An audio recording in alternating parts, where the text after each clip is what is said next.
think it's time we blow this scene. Get everybody in the stuff together. Okay, 3, 2, 1, let's jam.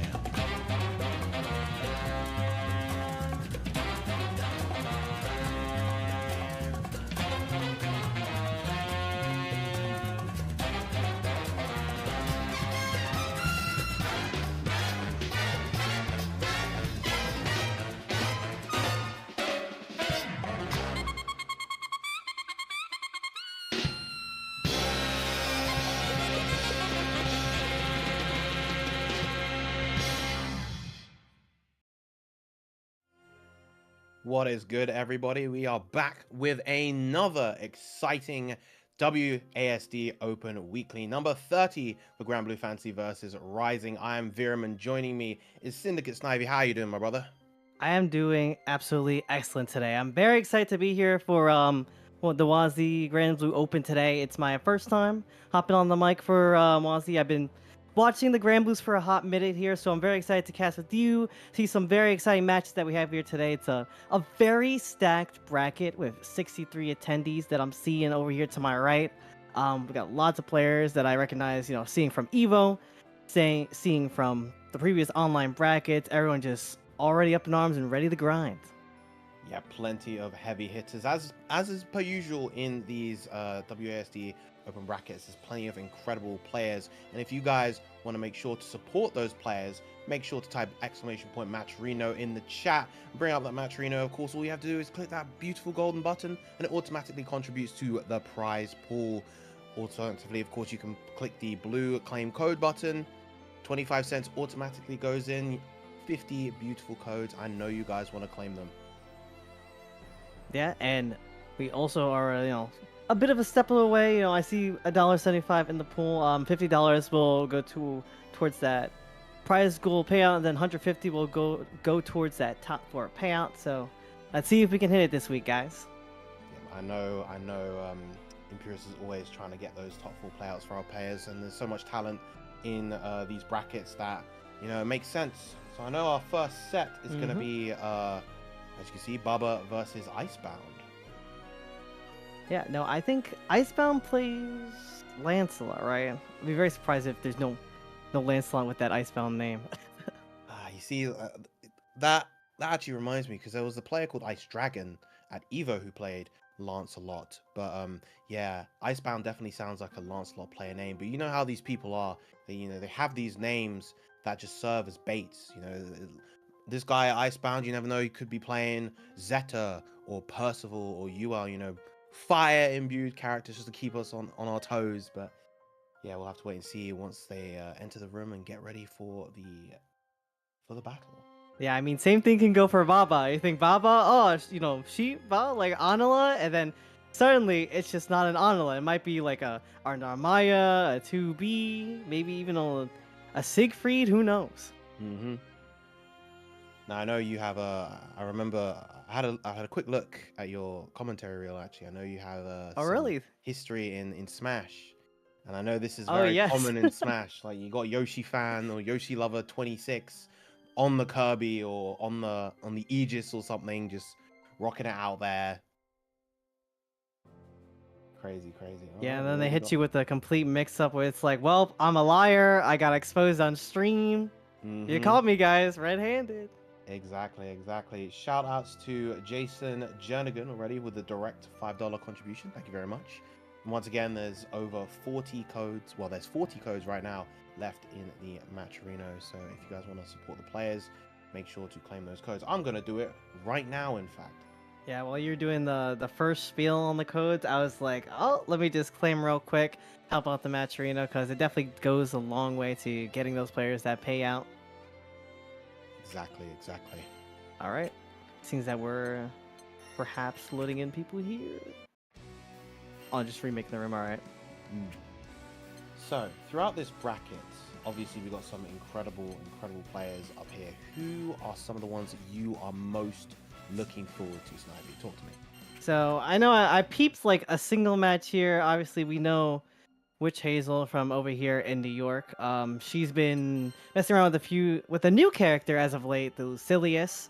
We know her for the Narmaya, the 2B. Now she's moved on to Lucilius, laughing with the character. Recently, won a local at Waypoint with that character. So I'm very excited to see how she will play against Ouija since we have that set queued up for stream. I know you saw Ouija at Evo, right? Yes, yes, very, very strong on the Cagliostro, taking the set over SQ, I believe. I remember commentating that set with J2. It was a good time. It definitely impressed me. I'm personally looking forward to, of course, as a huge Percival advocate, I'm always looking forward to seeing my boy Inspector perform well. Oh yeah. He is like he's very much an embodiment of chaotic, not chaotic, lawful good energy. He's such a pure soul, and it's lovely to see him play as well. But I'm also looking forward to seeing, of course, Coach Steve, absolutely fantastic player, prolific across many fighting games, and Artorias coming off of his fantastic Evo performance. Oh as well. yeah. Fourth at Evo is definitely one to be proud of. Yeah, no, I know you mentioned Coach Steve. I know after that that Evo bracket that I had with Granblue, he definitely was not happy with this run. He really wanted to aspire to get into that top 8, top 6, you know, hell, maybe even win. So ever since he got back home, I see him like in the Tri-State Granblue Discord that we have, just like pinging matchmaking, like, all right, run the set. Who want to run the set? Just constantly looking for that experience to like level up. Yeah, he is definitely a grinder, definitely a great work ethic with that man. Always exciting to see him perform as a result, and I definitely think he's going to get there. He definitely has the capability and the dedication to reach the heights that he can. Another one that I'm looking forward to is Sharkz. I feel like, you know, Metera, of course, you know, you get Nekotech as well in a lot of these brackets, but I feel like Metera, she's definitely a character, a loyalist's character, where the people that played her in base game still playing her here, still very, very strong. But it's always interesting to see just the different styles of Metera. A lot of the characters are very, very expressive, and a lot of the players just play the character very differently. So I'm always looking forward to seeing how high-level Metera gameplay pans out. Yeah, I always love watching Metera gameplay, seeing like what each Metera different has to bring to the table. There's one I know, you know Monarch, right, from BlazBlue? Oh yes, oh yes. Yeah, he's been also playing Metera, and he's coming to Beach episode. He's gonna be at Beach episode this weekend. It's big tournament happening in Massachusetts. There's like gonna be over 500 people there, which is absolutely insane. It quite literally doubled in number from the last year that I looked.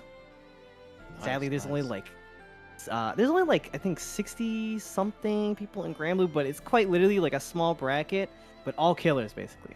Yeah. A lot of killers in that bracket. I know Monarch's gotten like very close to those top 8s. I know he got like 9th, I think, or like 13th at Combo Breaker, I want to say. Yeah, I know he did exceptionally well there. Don't remember his exact score myself, but I definitely remember him making a great run. Yeah, honestly, what you're saying, it reminds me a lot of the European tournaments as well. We had Only the Best last month or the month before. Incredibly top-heavy, incredibly stacked tournament. In fact, pretty much all of the recent Gold Arcworld Tour events for Europe so far have been very, very top-heavy, very, very difficult tournaments to run through, and that's going to be the case as well for the upcoming Platinum event, the next Platinum event on the Arcworld Tour for Granblue, which should be versus Fighting in literally a couple of weeks from now. Yeah, I am very excited to watch that tournament. I know for Melty Blood, I watch a lot of the EU gameplay. I haven't seen too much EU gameplay from Granblue at the moment, which I'm looking to watch more of those offline and online events. I know Wombo Weekends is coming back. Yep. Shouts to Wombo and the crew for running those. I wish I could enter, or I wish I could commentate even, but Hog has their anime games on a Friday, and I gotta get my grind on. I'm sorry, guys. I'm sorry. Nah, it's completely understandable. Right, still seems like we're waiting on one of our competitors. I see a Siegfried hovering on the... Oh, no, now it's gone. Now it's gone. Yeah, there was we're gonna move on. We're gonna run WitchHazel and Ouija. Baba's having some computer issues. You hate to see it. So we're gonna move on to the next match we had grabbed. Nice, nice. All right, I mean, as you were mentioning before, WitchHazel coming up to the plate, going to be rocking the Lucilius, and I feel like WitchHazel's kind of one of the community sweethearts right now. I feel like she's been doing a ton from what I've seen for the tri-state scene. Yes. And you know, she's definitely an absolutely positive influence on the scene as a whole. She was saying before that, you know, she's not super feeling the current version of the game, which is why she's kind of experimenting with different characters, and she's settling with Lucilius for the time being. And as of course we mentioned before, Ouija Plus on the Cagliostro, so this should be a fun set. The winner of this will be moving on to fight Uber Cheesecake. Yeah, we've been without like that huge patch for a very long time. The next patch though is creeping up in August. It's going to be very exciting. We're gonna see Lucilius actually reaping the benefits of that patch. I know at Evo they had the new like I think update that that's gonna come out with Gran 2 there. They had a few changes to his blade skills so he can easily gain more levels and become that threat that we know him once he reaches like towards 4 and 5. Yeah, I believe it's the Iscariot. His hit grab is now builds a level automatically on hit. His H phosphorus causes the ground bounce, so that's a combo in the corner, stuff like that. And I know his JU was improved as well, but we're not quite going to be playing that version of the character just yet. Instead, we will be playing the current version. Let's see. AG just trying to creep out WitchHazel at the moment, setting up the traps here, not wanting to fall victim to the blade skills. Yep, just setting up the traps, putting WitchHazel in the corner. Good spot dodges so far to avoid getting hit by the spears. Not too much damage. There we go into the first Iscariot, but yeah, very nice. So Kamo gonna walk you right to this corner here. All right, now the fun begins. We're gonna find your out, Ouija. Yeah, the teleport. Ooh, but gets mashed on. Absolutely ready is WitchHazel gonna build a ton of meter, gets a good corner carry off of that as well. Gets the knockdown, and here comes the pressure. Plus frames on the M fireball. Alright, but Bree kind of get out of the corner, and ooh, nice teleport. Yeah, dodging over that U fireball, coming Ouija's way. U throw, not gonna hit the mark though. That's alright though. I like the idea to jump back as well, to get rid of the trap as well. Oh, not quite getting the far medium afterwards. Ooh, yeah, getting the overhead right on in. Let's see. Yeah, just one more interaction for this round taken. Oh! Changing BP, only 1 BP on the side of Hazel, with 0 on the side of Ouija Plus. Great spot dodge right there. Putting up the blade level. Hazel now at blade level 5, but the U Tessa are not going to work, and instead Ouija Plus taking the first round. Yeah, it was a very scary situation at the end there. Both players getting on very low resources. It was kind of just like a do or die situation there. Ouija went out on top. But here we go. WitchHazel off to a phenomenal start. Already has Ouija in the corner, backing off. Maybe trying to beat a DP, but still keeping on the pressure. Once again, Hazel still with the corner advantage, going to get that those plus frames with the U fireball.